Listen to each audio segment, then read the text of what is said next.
About a day ago, silver is trading at 80.50, down more than 0.5% on the day. And if you are watching the mainstream financial media right now, if you are reading the headlines from Bloomberg, Reuters, or CNBC, they are telling you a very simple story. They are saying silver is falling because the Federal Reserve is expected to pause interest rate cuts on Wednesday. They are telling you that higher rates usually mean lower precious metals prices because of opportunity cost. In other words, investors may prefer assets that pay interest instead of holding silver, which does not pay yield. They want you to believe this is just normal market behavior. Nothing unusual, nothing important. Just move along and go back to sleep. But you need to understand something very clearly. They are not giving you the full picture.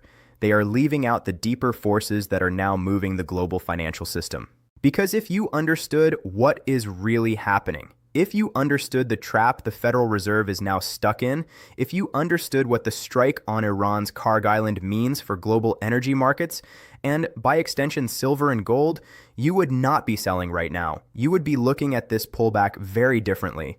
You would be seriously considering adding physical precious metals before the rest of the market fully wakes up to what is now unfolding in plain sight. Now let me break down exactly what is happening, because the timing of this video is not accidental. Tomorrow, Wednesday, the Federal Reserve will announce its latest monetary policy decision. According to the CME FedWatch tool, which tracks the probability of rate decisions based on futures market pricing, the market is pricing in an almost certain chance that the Fed will keep its benchmark interest rate unchanged in the 3.5% to 3.75% range. If that happens, and it very likely will, it will mark the second straight pause in the Fed's rate-cutting cycle. The Fed began cutting rates in late 2025 when it became clear that the economy was weakening and that the previous rate hikes were beginning to hurt growth. But now they have stopped, they have paused. And the mainstream narrative says this is bearish for silver because silver is a non-yielding asset. That simply means it does not pay interest or dividends. So when interest rates are high, the opportunity cost of holding silver instead of treasury bonds or money market funds increases. That explanation is not completely wrong, but it is incomplete. It is surface-level analysis. It ignores the much more important forces building beneath the headlines. Yes, in normal times, higher interest rates can put pressure on precious metals. Yes, in normal times, a Fed pause might be modestly bearish for silver. But these are not normal times. We are living in a world where the United States has just carried out a military strike on Iran's primary oil export facility on Karg Island. We are living in a world where oil prices are rising sharply because of fears over supply disruptions in the Strait of Hormuz. We are living in a world where gasoline prices in the United States are climbing quickly, squeezing household budgets and pushing inflation expectations higher, even while the Fed claims inflation is under control. And we are living in a world where the Federal Reserve is trapped between two impossible choices. There is no good outcome here. There are only bad outcomes and worse outcomes. Let me explain that trap, because it is essential to understanding why this silver pullback may be a buying opportunity rather than the beginning of a major downtrend. The Federal Reserve has a dual mandate from Congress. It is supposed to maintain price stability, which means keeping inflation under control, and it is also supposed to support maximum employment, which means keeping the economy growing and people working. For most of the period after 2008, those two goals could exist side by side. Inflation stayed low because the economy was weak. That allowed the Fed to keep interest rates near zero and print money through quantitative easing without immediately triggering runaway consumer inflation. A lot of that money flowed into asset prices such as stocks, bonds, and real estate. But it did not show up as strongly in everyday consumer prices because the real economy remained sluggish. That changed in 2020. The pandemic response triggered one of the largest waves of fiscal and monetary stimulus in modern history. Suddenly, newly created money was not only flowing into financial assets, it was also going directly into household bank accounts through stimulus checks, enhanced unemployment benefits, and PPP loans. At the same time, the economy was partially shut down. Supply chains were disrupted. Fewer goods and services were being produced, so now you had much more money chasing a smaller supply of real goods. The result was predictable. Prices exploded. Inflation moved from under 2% to above 9% in roughly 18 months. The Fed then had to react. It raised interest rates at the fastest pace in decades, moving from near zero to above 5% in an attempt to regain control of inflation. But that created a new problem. The Fed raised rates so aggressively that it broke other parts of the system. It helped trigger the regional banking crisis in early 2023, when Silicon Valley Bank, Signature Bank, and First Republic failed because the value of their bond portfolios had fallen sharply as rates rose. It inverted the yield curve for one of the longest periods in history, something that has often signaled recession risk. It pushed mortgage rates above 7%, freezing the housing market and locking millions of homeowners into their current properties because they cannot afford to refinance or move.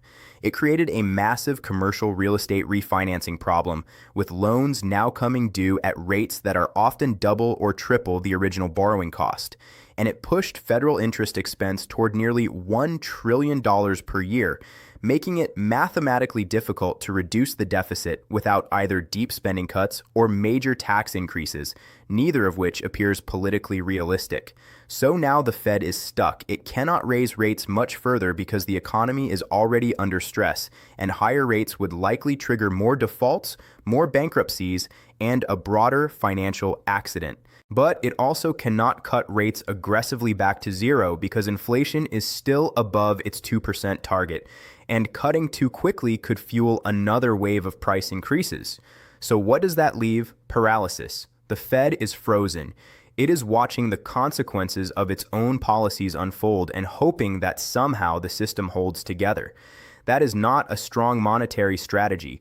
That is hope disguised as policy. And into this already fragile situation, we now have a major geopolitical escalation that threatens to blow up the entire equation. The United States has reportedly targeted Iran's key oil export hub on Karg Island. This is not a minor development. This is not some distant event with no impact on your daily life. Karg Island handles the majority of Iran's oil exports. It is one of the main choke points through which Iranian crude reaches global markets. By targeting this facility, the United States is signaling a willingness to directly interfere with global energy flows as part of its confrontation with Iran. And Iran has options to retaliate. The most important is the Strait of Hormuz. Roughly 20% to 25% of the world's oil consumption moves through this narrow waterway between Iran and the Arabian Peninsula. If Iran attempts to close the strait, harass shipping, or simply create enough uncertainty around safe passage, oil prices could spike dramatically. We could be talking about $150 oil, $200 oil, or even higher. We could be talking about gasoline prices in the United States rising to $6, $7, or even $8 per gallon. We could be talking about an inflation shock that makes 2022 look mild by comparison. Now connect the dots. The Fed is pausing rate cuts because inflation is still too high. But one of the main drivers of inflation today is energy, and energy prices are being pushed higher by geopolitical forces that the Fed cannot control. If the Strait of Hormuz situation escalates and oil jumps to $150 a barrel, inflation will surge no matter what the Fed does with interest rates. And here is where the mainstream narrative breaks down completely. What does the Fed do in that environment? If inflation jumps because of an oil shock, does the Fed raise rates and crush the economy into a depression? Or does it cut rates to cushion the downturn and accept that inflation will stay hot? There is no clean answer. There is no easy way out. That is the trap. Now think about what that means for silver. In the short term, yes, a Fed pause can create headwinds for precious metals. Yes, the opportunity cost argument has some validity when rates are sitting around 3.5% to 3.75%. But in the medium term, the Fed's paralysis is actually very bullish for silver and gold. Why? Because it means the Fed may not be able to respond effectively to the next crisis. It means that when the oil shock arrives, when inflation rises again, when the financial system starts cracking under pressure, the Fed may eventually have no choice but to restart the money printer and flood the system with liquidity to stop a broader collapse. It may have no choice but to sacrifice what remains of its inflation-fighting credibility in order to preserve financial stability. It may have no choice but to debase the currency even further. And when that happens, what would you rather own? Would you rather own paper dollars that can be created at will by a desperate central bank? Would you rather own treasury bonds that pay a nominal yield while losing purchasing power in real terms? Or would you rather own physical silver, a monetary metal with thousands of years of history, a metal that cannot be printed, a metal that cannot be diluted, a metal that also plays a critical role in the modern industrial economy through solar panels, electric vehicles, electronics, and military applications? To anyone paying attention, the answer is obvious. And if you are getting value from this analysis, take a second and hit the like button right now. That small action helps this video reach more people who need to hear this information.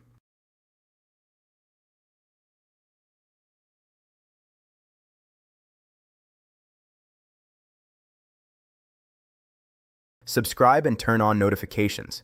I am posting multiple times a week, covering the monetary system, geopolitics, inflation, silver, gold, and the financial risks that the mainstream media either ignores or oversimplifies. Now let's talk about the recent price action, because I know some of you are watching silver pull back from $81 to $79 and wondering if this is the beginning of something much bigger.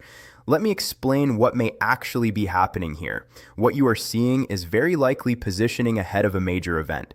Wednesday's Fed decision is one of the most closely watched monetary policy announcements in months. Short-term traders, especially leveraged traders, often reduce exposure ahead of events like this because they do not want to be caught on the wrong side of a surprise.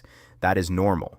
It happens before major Fed meetings, major jobs reports, and major inflation releases. Speculative money pulls back. Volatility compresses. And then after the announcement, the market reacts to what was actually said. The important point is this: silver has only moved from about $81 to $79 heading into this event. That is less than a 3% pullback. That tells you something about the underlying strength of this market. If the bulls were exhausted, if the fundamental case for silver was deteriorating, if major money was rushing for the exits, you would likely see a much larger sell-off. You would see panic, not orderly repositioning. You would see support levels breaking quickly. That is not what this looks like. What we appear to be seeing is a shallow, controlled pullback that may simply be consolidating recent gains and preparing for the next move. Now I want to hear from you. Are you buying this dip? Are you adding to your silver position while price is temporarily pressured by short-term positioning ahead of the Fed? Or are you staying on the sidelines and waiting for a deeper correction? Let me know in the comments, because I am genuinely curious what this community is doing right now. And if you are new to silver or just beginning to learn about precious metals, leave your questions below. I will do my best to answer them, either in the comments or in a future video. Now let's talk about safe haven demand, because this is another area where the mainstream financial media often misses the bigger picture.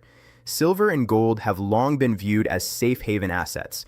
When geopolitical tensions rise, when financial uncertainty grows, when investors start looking for protection from chaos, precious metals often attract capital. This is not theory. This is not hype. This is something documented across centuries of financial history. During wars, banking crises, currency failures, and political instability, gold and silver have repeatedly served as stores of value when confidence in other assets began to break down. And the current situation in the Middle East is exactly the kind of uncertainty that can drive safe haven demand. The strike on Karg Island has raised the stakes significantly. The risk surrounding the Strait of Hormuz is real. The possibility of wider escalation involving not only the United States and Iran, but also Israel and other regional or global actors is serious. Washington may say the situation can be contained quickly. Officials may talk about coalitions and plans to secure shipping routes. But those reassurances often sound less convincing when you consider the long history of military interventions in the Middle East. How often have these conflicts ended quickly and cleanly? How often have the optimistic forecasts from Washington matched what eventually happened on the ground? The market understands this. Smart money understands this. And that is one reason silver has not collapsed despite the short-term pressure tied to Fed expectations. Safe haven demand may be helping put a floor under the price. Every time silver dips, there appear to be buyers willing to step in and accumulate physical metal because they understand that in a world of growing geopolitical stress, real assets outside the financial system can serve as essential insurance. That is why I continue to emphasize physical metal over paper claims. When you buy shares in a silver ETF, you own a financial claim linked to metal stored somewhere in a system managed by custodians and subject to regulatory and counterparty risk. When you own physical silver coins or bars in your own possession, you own the metal itself. No counterparty risk, no custodian risk, no risk that an exchange changes the rules in the middle of a crisis and settles in cash before the real move happens. Physical metal exists outside a system that is showing more stress with each passing cycle. Now let's go deeper into the inflation story, because this is where the mainstream explanation becomes especially weak. The Fed says it is pausing rate cuts because inflation remains above target. That part makes sense on the surface. But here's the question very few people are asking. What is actually driving that inflation? If you look at the data, much of the recent inflation stickiness is tied to energy prices and housing costs. Energy prices are being driven largely by geopolitical developments. The Fed cannot produce more oil. The Fed cannot reopen the Strait of Hormuz. The Fed cannot negotiate peace in the Middle East. All the Fed can do is move interest rates and hope that weaker demand offsets supply-side inflation. But energy is not a luxury purchase. People do not simply stop driving to work because gasoline gets more expensive. They do not stop heating their homes because natural gas prices spike. Energy demand is relatively inelastic. That means higher prices do not reduce usage very much.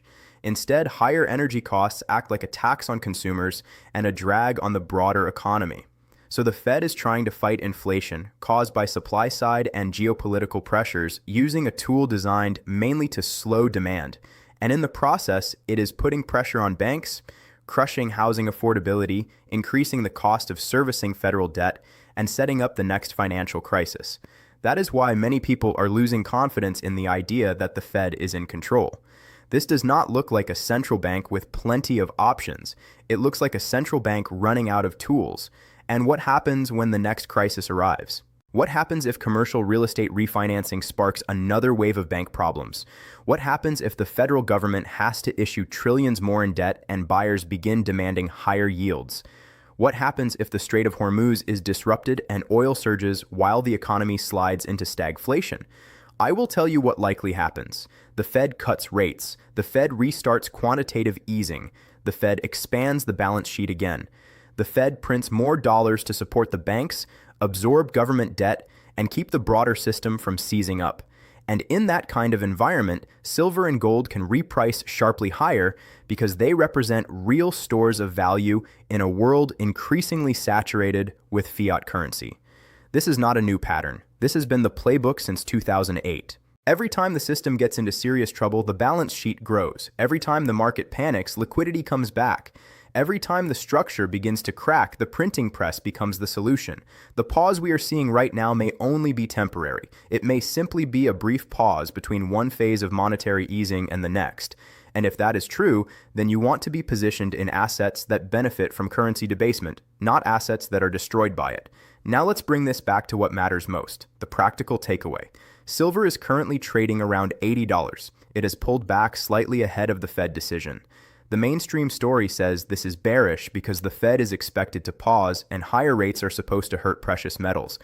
But I believe this pullback is a gift. I believe the medium-term forces driving silver higher are becoming stronger, not weaker. You have geopolitical instability, you have inflation pressure, you have a Federal Reserve trapped between inflation and recession. You have safe haven demand. You have industrial demand tied to the green energy transition. And you have long-term supply constraints caused by years of underinvestment in mining. All of these forces are converging at the same time. That creates a very powerful setup. Now, is there risk? Of course there is. Silver is a volatile asset. It can move against you in the short term, even if your long-term thesis is right. If the Fed comes out more hawkish than expected, silver could drop another few dollars. If there is a sudden de-escalation in the Middle East and oil prices fall sharply, some of the inflation fear could fade and take pressure off the precious metals trade. Those risks are real, and you have to be honest about them. But step back and ask yourself this. What is the probability that all of these major problems suddenly disappear? What is the probability that the Fed manages a perfect soft landing, brings inflation back to 2%, and avoids recession? What is the probability that geopolitical tensions cool off completely and oil returns to $60? What is the probability that Washington suddenly becomes fiscally disciplined and stops running trillion-dollar deficits? If you think those probabilities are high, then maybe silver is not the right asset for you. But if you think those probabilities are low, if you believe the path of least resistance is more instability, more debt monetization, more money printing, and more currency debasement, then silver around $80 may still represent one of the most attractive risk-reward opportunities in the broader investment landscape. The people who bought silver at $15 in 2020 were mocked. The people who bought at $20 were told they were early. The people who bought at $30, $40, $50, $60, and $70 were told repeatedly that the move was over. And yet here we are near $80, with many of the same underlying drivers still in place, and in some cases, stronger than ever. This is often how major wealth shifts happen, not with one dramatic moment that everyone sees, but with a steady grind higher that constantly shakes out weak hands and rewards the people who can stay focused through volatility. The same people who may one day say, "I wish I had bought more silver at $80, are often the same people who once said, "I wish I had bought more silver at $40. Do not let short-term noise shake your conviction if your conviction is based on fundamentals. And let me close with this. The financial system we are living through is unlike anything most people have ever experienced. We have a global reserve currency backed by confidence rather than hard assets. We have central banks that have created extraordinary amounts of money over a relatively short period of time. We have debt levels that are historically extreme relative to economic output. We have elevated geopolitical tensions across multiple regions. This is not a normal environment. And in an environment like this, owning real assets outside the system is not just speculation. It is risk management. It is financial self-defense. It is what people throughout monetary history have done when trust in paper systems begins to weaken. Gold has served as money for thousands of years. Silver has served as money for thousands of years. The modern fiat dollar, backed by nothing tangible, is historically very young by comparison. In the bigger sweep of history, unbacked paper currency is the exception, not the rule. So do not let a Fed pause shake you out of your position. Do not let a small pullback destroy your conviction. Do not let simplified media narratives distract you from the larger forces at work. Stay focused on the fundamentals. Stay focused on the long-term trajectory. Stay focused on the forces that matter. Subscribe to the Bridgeport Finance channel if you have not already. I will see you in the next video. Stay sharp, stay positioned. And remember, when the Fed is trapped, when geopolitics turns chaotic, and when the system starts to crack, the only real money is the money they cannot print.